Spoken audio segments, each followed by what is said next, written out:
By mid-1944, the Japanese Empire had been at war in Asia for 7 years. They launched an invasion of China in 1937, and in 1941 attacked Pearl Harbor, bringing the United States into World War II. The Japanese had not expected the front in China to be slow-moving, nor had they expected the U.S. to recover from the bombing of Pearl Harbor. Pearl Harbor was the attack that was supposed to knock the U.S. Pacific Fleet out of action. The Japanese High Command had hoped that they would have achieved victory by now, but in reality, by 1944, the Japanese military was reeling back east across the Pacific Ocean as the United States liberated Japanese-controlled islands. The topic of today's video is the notorious Japanese kamikaze attacks, and specifically how effective they were. The word kamikaze translates to divine winds, referring to the storms that drove back the Mongol invasions away from Japan in the 13th century. Kamikaze pilots were tasked with intentionally flying their planes into enemy ships. Kamikaze planes were packed with hundreds of pounds of explosives and flown at very high speeds. The attacks came out of desperation in an attempt to cause as much damage as possible to Allied ships and morale. When the first kamikaze missions took place in October 1944, during the Battle of Leyte Gulf, Japan had lost the upper hand in the war, and the Allies had more powerful navies and air forces. One of the main goals of the kamikaze strikes was to draw as much Allied blood as possible. Japan thought that kamikaze attacks would cause the Allies to agree to peace, and thus grant Japan more favorable surrender terms due to the massive amounts of damage kamikaze planes could deal.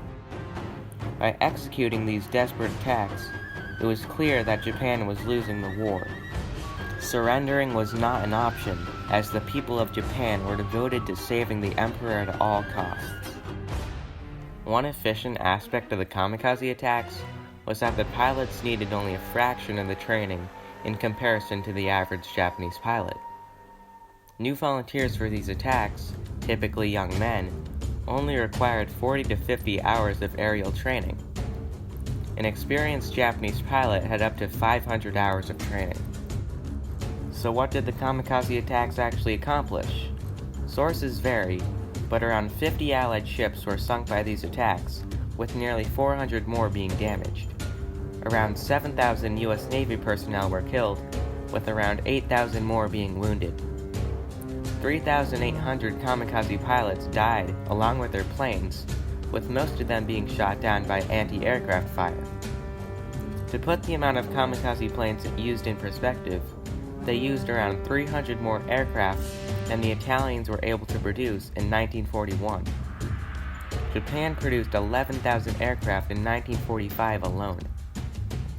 Although at first kamikaze attacks threw the U.S. sailors off guard, strategies were developed to counter these attacks. By 1945, the American AA was extremely effective, way stronger than it had been in 1942. Kamikaze strikes allowed for a higher hit rate onto enemy ships than did naval bombers, as they did not have to aim a bomb towards the enemy ship. All kamikaze pilots had to do was ram their plane into enemy ships. Kamikaze attacks had around a 15% mission success rate, while naval bombers only hit their targets around 5% of the time, either because they missed or they were shot down. However, naval bombers did have a chance to return home if they missed. During the 3-month-long Battle of Okinawa in mid-1945, around 1,500 planes were tasked with kamikaze missions. Of the 36 American ships sunk at the battle, 24 were sunk due to the result of kamikaze attacks.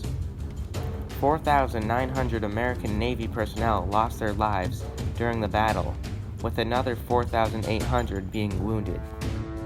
Although kamikaze attacks were risky and costly, they were successful in that they could put Allied ships out of action for a few weeks or even months, as they needed to repair the damaged ships. In the short term, the absence of a few Allied ships could relieve Japanese forces. In the long term, however, U.S. ships would eventually be repaired, and Japan would lose their attacking capabilities as they lost more aircraft. Because of the low kamikaze hit rate at 15%, Japan was losing lots of planes and manpower faster than they could replace them. This resulted in skies above Japan being filled with U.S. bombers, as Japan didn't have enough aircraft to repel them.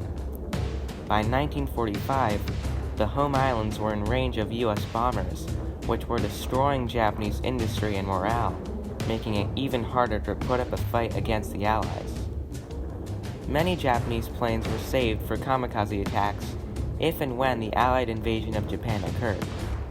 The Allies never launched their invasion of Japan, and fortunately, Japan surrendered before the reserve kamikaze planes could be used.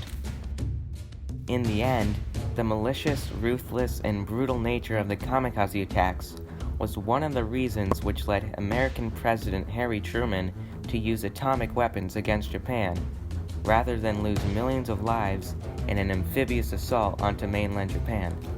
The kamikaze attacks never reached the goals of Japanese military leaders, as favorable surrender terms for major loss of Allied life were never achieved. The attacks only forestalled Japan's inevitable defeat, as they harassed enemy ships and sometimes temporarily put them out of action. The material losses of Japan hurt them more than the damage dealt to Allied ships could outweigh.